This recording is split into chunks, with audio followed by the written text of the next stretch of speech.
దీపాల మెరుపులతో లక్ష్మీ పూజల ఆరాధనలతో పరమ పవిత్రమైన రోజు ఇది.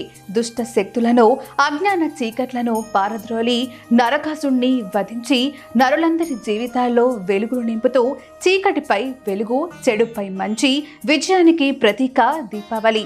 ఈ దీపావళి దివ్య కాంతుల వేళ అష్టలక్ష్ములు మీ ఇంట కొలువుదీరి సుఖ సంతోషాలు, సిరి సంపదలు, సౌభాగ్యం, స్నేహం, సకల శుభాలను మీకు ఎల్లవేళలా ప్రసాదించాలని మనసారా ఆకాంక్షిస్తూ మీరు అందరూ ఈ పండుగను ఆనందంగా, సురక్షితంగా జరుపుకోవాలని కోరుకుంటూ మీకు మీ కుటుంబ సభ్యులు అందరికీ దీపావళి శుభాకాంక్షలు తెలియజేస్తున్న వారు 99 updates Telugu news channel MD doctor Chaluvadi లక్ష్మణుడు మరియు CEO శ్రీమతి చలువాది దీపిక.